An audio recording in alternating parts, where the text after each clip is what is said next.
Careful, Doyle. You don't know who you're messing with. Those were the chilling words of a killer dressed in tailored suit. The shocking truth. The killer wasn't a stranger lurking in the shadows. It was the man in charge, the boss himself. Stay with me until the end, because this isn't just about murder. It's about greed, fear, and the kind of evil that hides in plain sight. It was 2004, Birmingham's industrial heartland. Rows of red brick factories, chimneys coughing black smoke, streets littered with steel dust. The city was still grappling with the decline of heavy industry. Many workers, desperate for income, had no choice but to take whatever jobs came their way. Wesley Steelworks was one such place. The factory floor was dim, lit by tired fluorescent bulbs. The air was thick with grease, the clang of machines drowning out conversation.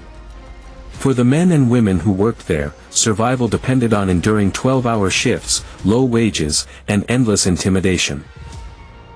And towering above them all, figuratively and literally, was their boss, Eddie Crawford. Eddie liked to present himself as a self-made man. He wore tailored suits, gold watches, and drove a Mercedes he could barely afford. But his real wealth came not from hard work, but from cutting corners, exploiting labor, and siphoning company funds. Employees described him as the kind of man who smiled with his mouth, but never with his eyes. Martin Doyle was only 29, a devoted father of 2 young children. He was a skilled factory worker and respected among his colleagues. Unlike most, he wasn't afraid to challenge authority. To him, fairness mattered. That quality, rare in a place built on fear, would ultimately put him in Eddie's wrath list. The conflict began quietly. Martin had noticed irregularities in his pay. Overtime hours missing, deductions unexplained. He wasn't the only one, but he was the only one bold enough to confront Eddie directly. In the break room, with the hum of vending machines in the background, Martin said aloud what others only whispered. "We're not machines. You can't grind us down forever." Workers later recalled how Eddie's face turned red, his jaw tight. He didn't yell, he didn't need to. He simply leaned closer and whispered. "Careful, Doyle. You don't know who you're messing with." That was the beginning of the end. Weeks later, on a damp October evening, Martin was found dead in a storage room at the factory. A steel beam had fallen, crushing him instantly. At first glance, it seemed like a tragic workplace accident, something all too common in an unsafe environment. But when investigators examined the scene, one detail stood out: the bolts holding the beam in place had been deliberately loosened. The accident wasn't an accident at all. Detective Sergeant Paul, calm, analytical, with a reputation for persistence. Unlike Eddie, he had nothing to hide.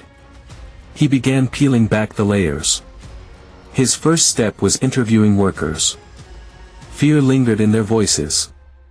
Most spoke in whispers, glancing over their shoulders, as if Eddie himself might walk in at any moment. One worker admitted, everyone knew Eddie hated Martin. He said Doyle was dangerous, too mouthy. Said he'd ruin the place if someone didn't shut him up. Forensics confirmed what many suspected.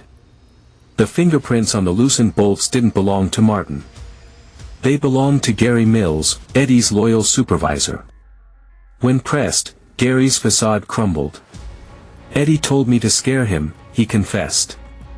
"Said to loosen the bolts, just enough. I never meant for him to die." But as detectives dug deeper, they found the motive was bigger than personal grudges. Martin had been gathering documents, evidence of Eddie's embezzlement. He discovered pension funds were being siphoned into shell accounts. If Martin went public, Eddie's empire would collapse overnight.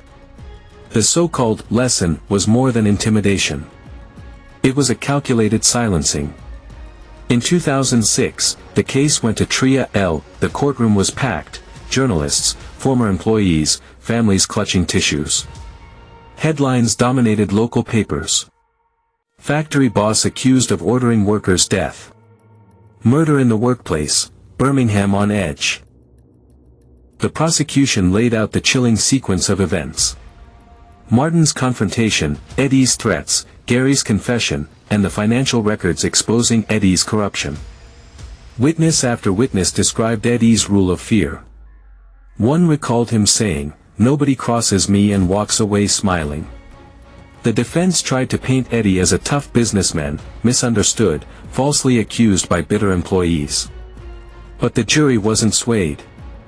The key blow came from Gary Mills himself, who, voice shaking, told the court, "Eddie ordered it. I did what he told me to. And now a good man is dead." After 6 weeks, the verdict was delivered.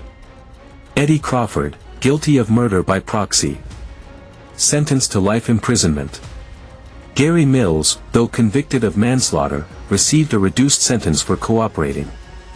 Outside the court, Linda Doyle clutched her children's hands as reporters swarmed. She spoke through tears. He only wanted fairness. He stood up for all of us. And for that, he lost his life. Eddie thought he was untouchable. But today, justice caught up with him. The factory shut down within a year. For many workers, it was both a loss of livelihood and a release from years of silent fear. But for Linda, the cost could never be measured. Her children would grow up without their father. Her husband's bravery had turned him into a target. This case is not just about a single murder.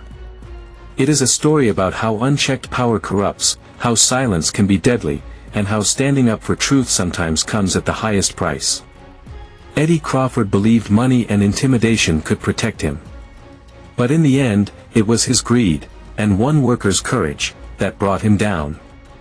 And it leaves us with a haunting question: how many other bosses from hell still hide in plain sight, shielded by authority, while their workers suffer in silence?